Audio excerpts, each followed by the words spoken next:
Hi guys, I'm Kasha. Welcome to the channel and welcome as always to our coffee times to discuss movies and horror. And finally, today I'm here to talk to you about Thanksgiving. It's coffee time! So I've been waiting for this movie, you guys know it, and it was finally released on the 1st of December here over in the Netherlands.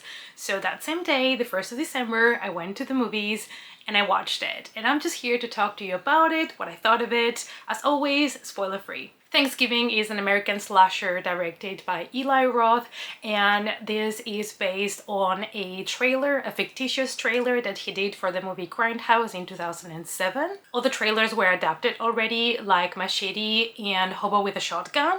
Thanksgiving was released in the United States on the 17th of November, right for Thanksgiving. Unfortunately, I had to wait a little bit longer to watch it, but it is also officially out here. After a Black Friday riot ends in tragedy, a mysterious Thanksgiving-inspired killer terrorizes Plymouth, Massachusetts, the birthplace of the holiday. Picking off residents one by one, what begins as a random revenge killings are soon revealed to be part of a larger, sinister holiday plan. Will the town uncover the killer and survive the holidays? Or will they become guests at his twisted holiday dinner table? The characters was, a really interesting thing from this movie because a lot of things from this movie reminded me to the Saw franchise, going back to the good old 90s original movies. And the characters is one of the things that reminded me to Scream. So we do have a group of teenagers, they are friends, we get to know them a little bit, but just enough to keep a mystery around them, because obviously in a movie like this, in a slasher where the killer is a masked killer, you want to put suspicion in all of the characters and get people to try to guess. There is Jessica as kind of like the main character when it comes to the teenage group, as well as we had Sydney, as a potential final girl. And you do get a little bit more of background on her story, but I felt like all the characters kept a certain level of mystery. They are a little bit cliched, but just enough. And honestly, I like that even the teenagers in this movie, they were not just simply blood bags that were there just to be killed. Like, you kind of built a little bit of a bond with them, and they were not just there for the sole purpose of just being killed and that's it, which it does happen in some other slashers. And we also have a sheriff here, which is also something that we have in Scream, and the sheriff is also here the one that is investigating the crimes, trying to figure out who's the killer, trying to stop the killer before more people are getting killed. So we have now a group of teenagers, we have the sheriff, and we also have the townspeople. Some of them are also being targeted by the killer, and we have Jessica's family, which is a powerful family in this town. So there's a lot of characters in this film, but I feel like the way they were introduced at the beginning with these the first scenes in the film before you get the title Thanksgiving, there is a couple of scenes that are kind of there to introduce the characters, get you to get to know them, and kind of established everything that's gonna come later. Thanksgiving is a mix between a satire about society and colonialism, but also a classic campy slasher. It's also at its core a revenge film. Someone is mad and is targeting the townspeople, selecting the victims carefully. And I do love a revenge movie, and I did enjoy that, we are in a setting which is a town where Thanksgiving was born, and we don't get to see too much about the history or the background because obviously we don't have the time for that.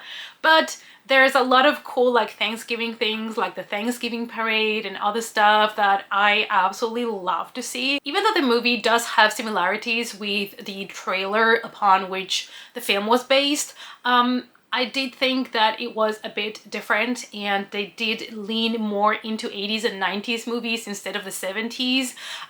There are bits and pieces from the trailer that you're gonna be able to see in this film that have been expanded or maybe like slightly altered so that it fits better to a full-length film. And honestly, I didn't find any part of the movie dragging or boring, which sometimes can happen when you take a short or a trailer, which is a small idea, and then you make a full-length film. it was executed perfectly because this was fun, this was entertaining, it had good pacing, and you know, time flew when I was watching this film. And sometimes when I watch movies that are based on shorts, I feel like you can tell it's a small idea and they're trying to drag on and drag on, and this didn't happen to this movie at all. Let's talk about the horror and the opening scenes when you are basically on a Black Friday.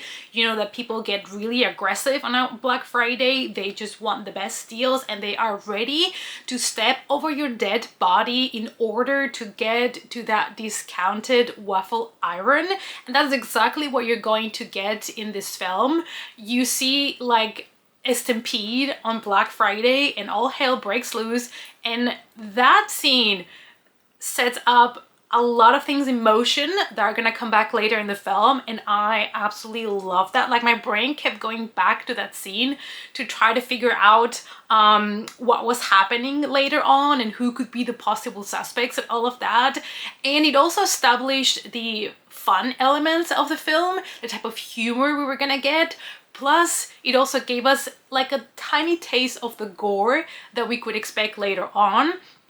And everybody was laughing, everybody was having such a good time with that scene. And honestly, I think this has been one of my favorite horror comedies I have ever seen. And just because I'm not a huge fan of horror comedies, and I think this one had the exact humor that I enjoy in a film. And of course, it was a commentary on, you know, consumerism and the world that we live in today when it comes to that.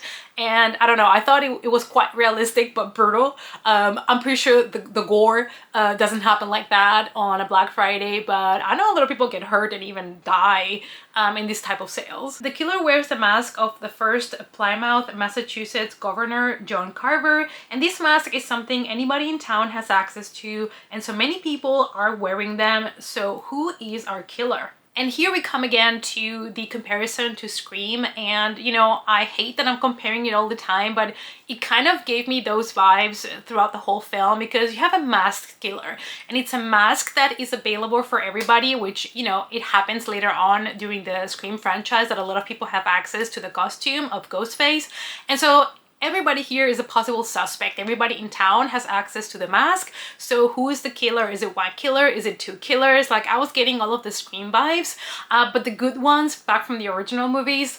And I think that's why I had such a good time with this movie as well. I also appreciated that, you know, the director didn't lean into a lot of jump scares. There is one or two that are quite effective, but you know, this movie is more about the violence, the brutality, the revenge, and the gore. And I think the gore does reach peak potential in the third act. I had a lot of fun with it. I understand that a lot of people might be a little bit uncomfortable to where things are going in that third act, but I had a blast. Now, I think they did a good job at giving us red herrings and trying to put the blame in this character or that other character like the Scream movies do and other slashers. But I think they did a good job at hiding who the killer was or who the killers were. I'm not gonna reveal anything when it comes to that, but I ended up guessing it towards the end, and I had such a good time trying to guess. So I think if you guys love like classic slashers like Scream, you're gonna have such a good time with this one. But instead of just being a typical slasher, this one leans more into the gore when it comes to the kills instead of just stabbing. At the end of the day, I gave the movie a 3.5 out of 5. I absolutely recommend this movie. I had so much fun. I think it has been one of my favorites this year just purely because I had such a good time in the movies, and it has been a long time since I watched a slasher that was campy but also serious in a way and managed to deliver the comedy aspect as well as the gore in such a way. And it might actually be my favorite Eli Roth movie. I might make a ranking of the movies, but I think this one might take the cake. You know, the mystery, the self-awareness, the kills, like everything was there, all the right elements. And I know this has been also confirmed to have a sequel. And honestly, I'm excited. I don't know if it's gonna have the same fun impact as the first one had for me, because I went into it without any expectations at all whatsoever. I hadn't seen anybody like reviewing it or anything, so I did not expect to have so much fun with it. I think it was dark and it was funny, and it kind of is, for me, revamping that cool slasher feeling that we got in the 90s with all the slashers that were coming out. So like I said, I had a great time. So I hope you guys give this movie a chance, and if you have, I hope that you enjoyed it as much as I did. Let me know in the comments down below if you've already watched it, if you enjoyed it, what you thought of it. As always, spoiler free for everybody else as well in the comments. Thank you guys as always so much for watching, and I hope to see you all in our next coffee time. Bye!